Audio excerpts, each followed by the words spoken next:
আসসালামু আলাইকুম বন্ধুরা, আমি কল্পনা ডেইলিতে তোমাকে স্বাগতম। আজকে আমি খুবই মজাদার ঢেঁড়স দিয়ে ডিম ভাজি করে দেখাবো তোমাকে। ঢেঁড়স দিয়ে ডিম ভাজি এতটাই খেতে ভালো লাগে যে একবার খেলে বারবার খাবার মন চাবি। ছোট বড় সগলি কিন্তু সেই পছন্দ করে। তোমরা যদি আমার চ্যানেলে নতুন হয়ে থাকো তাহলে সাবস্ক্রাইব করো। চলো আমি কেন করে ঢেঁড়স দিয়ে ডিম ভাজি করেছি তোমাকে কেনা দেখায়। তার জন্য করে আমি ডিম লিছি, ঢেঁড়স লিছি কয়েকটা জ্বালা, পেঁয়াজ কুচি করে লিছি, রসুন কুচি লিছি, কাঁচা পত্তে কুচি করে লিছি। ঢেঁড়স দিয়ে ডিম ভাজি করতে কিন্তু খুবই সহজ। এখন ঢেঁড়সগুলো ভালো করে ধুয়ে নেব। ঢেঁড়সটা কাটার আগে ধুয়ে নিলেই বেশি ভালো হয়, কাটার পরে ধুলে ওটা লেলপা লেলপা হয়। ওই জন্য করে কাটার আগেই ঢেঁড়স ধুয়ে নেওয়া লাগে। ঢেঁড়সগুলো ধুয়ে নেওয়া হয়ে গেছে।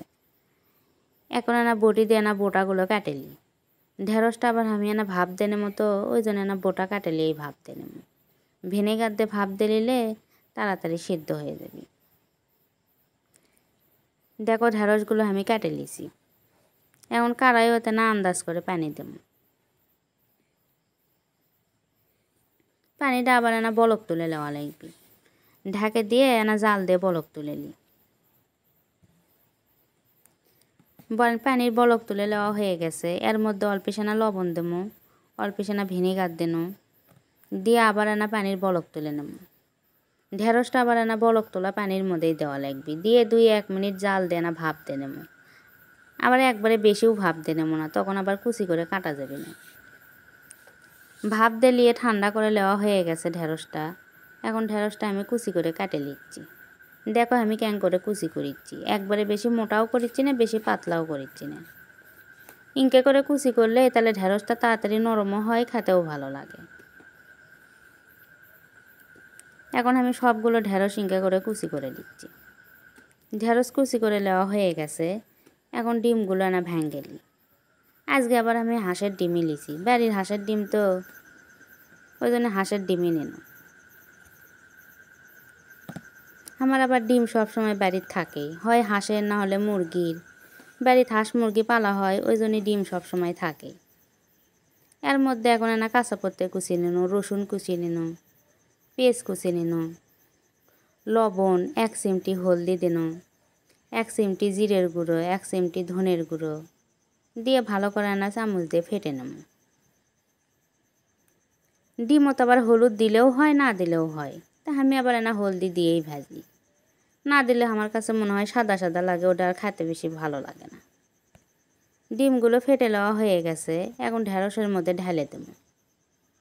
দিয়ে কোনো রকম চামচ দিয়ে আলতো হাতে লাড়ে চাড়ে নেব। ঢেঁড়সের মধ্যে দিয়ে আবার বেশি লাড়াচাড়া করা যাবে না, তাহলে ঢেঁড়সের কোয়াগুলো খুলে যাবি। ওটা দেখতেও ভালো লাগবে না, খেতেও ভালো লাগবে না।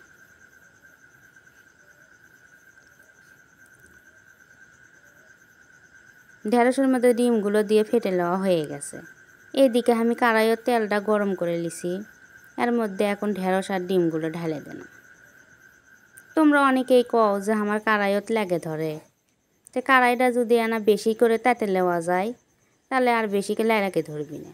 তাতে নিয়ে তার মধ্যে তেল দিয়ে ভাজলে আর সমস্যা হবে না। বিশেষ করে নতুন কড়াইটা ইনকে করে করলেই ভালো হবে।